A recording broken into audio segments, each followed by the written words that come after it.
복음으로 살아나고 복음으로 살아가다. 살아가는 교회 가족 여러분 반갑습니다. 바이블로그입니다. 당신 누구입니까? 제가 여러분에게 이렇게 질문하면 여러분 뭐라고 대답하시겠습니까?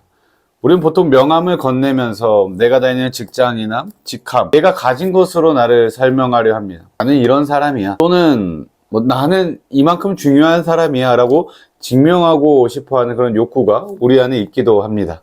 근데 오늘 본문에는 모두가 자신을 주목하는 그 순간에 스스로를 나는 아무것도 아니다 라고 소개하면서 오직 예수님만 드러내는 한 사람을 발견할 수 있습니다.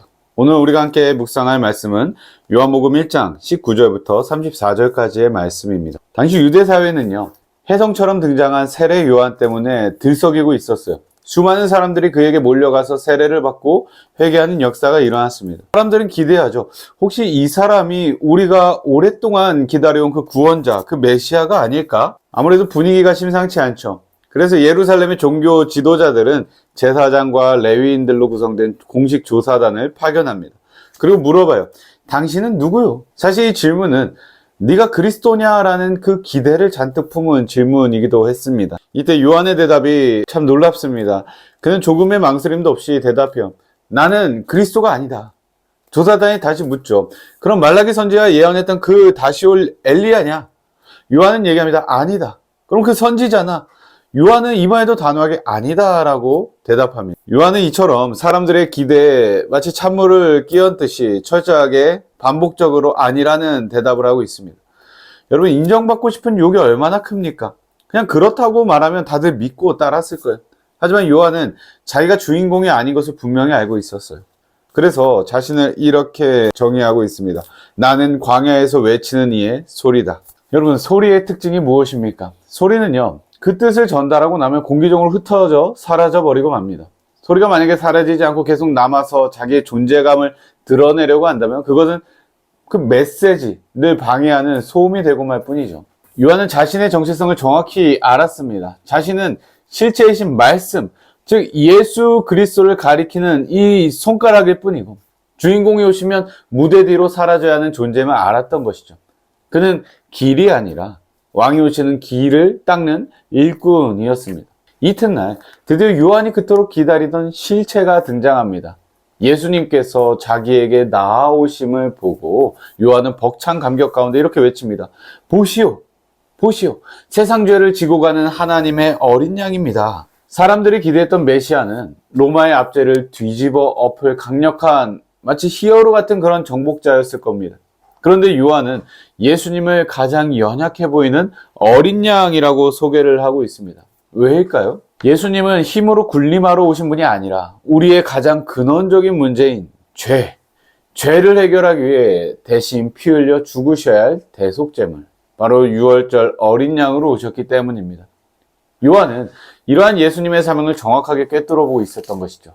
그리고 요한은 아주 중요한 고백을 덧붙입니다. 33절을 보게 되면요, 나도 이분을 몰랐습니다 라고 말하고 있어요. 인간적인 관계에서는 예수님이 친척인 걸 알았을지 몰라도 그분이 메시아인지는 몰랐다는 겁니다. 하지만 성령이 비둘기같이 내려 그 위에 머무는 것을 보고 깨달았습니다. 아, 나는 물로 세례를 줘서 회개하게 할 뿐이지만 이분은 성령으로 세례를 베푸시는 분이구나. 요한의 물세례가 겉사람을 씻는 그런 예식이었다면 예수님의 성령 세례는 우리 속사람을 완전히 새롭게 창조하는 생명의 능력입니다. 오늘 말씀을 통해 발견할 수 있는 하나님은 어떤 분입니까? 예수님은요, 우리의 화려한 기대나 세상적인 욕망을 채워주려 오신 분이 아닙니다. 그분은 우리의 죄를 짊어지시고 십자가로 향하시는 하나님의 어린 양이십니다. 세상은 힘과 능력을 숭배하죠. 그러나 하나님께서는 낮아짐과 희생을 통해 구원을 이루십니다. 또한 성령을 보내셨습니다. 성령께서는요, 우리를 단순히 조금 더 나은 사람, 조금 더 착한 사람으로 개선한 것이 아닙니다. 생명 있는 하나님의 자녀로 거듭나게 하시는 분이십니다. 오늘의 한 문장입니다. 소리는 사라지고 말씀만 남게 합시다. 소리는 그 사명을 다하면 사라져야지 말씀이 오롯이 들릴 수 있습니다. 그것처럼 내가 사라져야 예수가 보입니다. 살아가는 교회의 성도 여러분, 우리는 때때로 내가 누군지 증명하고 싶어서 안달복달하면서 살아갑니다. 누군가 나를 알아주지 않으면 굉장히 마음이 섭섭하고요. 가정이나 직장 가운데서 나의 어떠한 그런 공로 같은 것이 드러나지 않으면 억울하기도 합니다. 하지만 그것은 여전히 내가 내 인생의 주인공이 되려 하기 때문 아닐까요? 세례 요한이 위대했던 이유는 능력이 많아서가 아니라 자신의 위치를 정확히 알았기 때문입니다. 그는 그래서 이렇게 고백합니다. 그는 흥하여야 하겠고 나는 쇠하여야 하리라. 오늘 하루 뭔가 나를 주장하고 싶은 순간이 찾아올 때 이렇게 생각해 봅시다. 나는 소리다.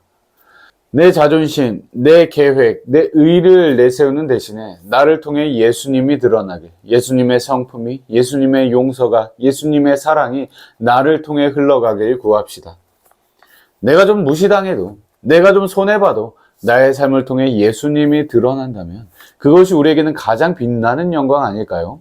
오늘도 세상에 죄를 지고 가신 어린 양 예수를 의지하며 나를 비워 예수를 채우는 복된 하루 되시길 주님의 이름으로 축복합니다. 살아가는 교회 가족 여러분, 오늘도 복음으로 살아갑시다.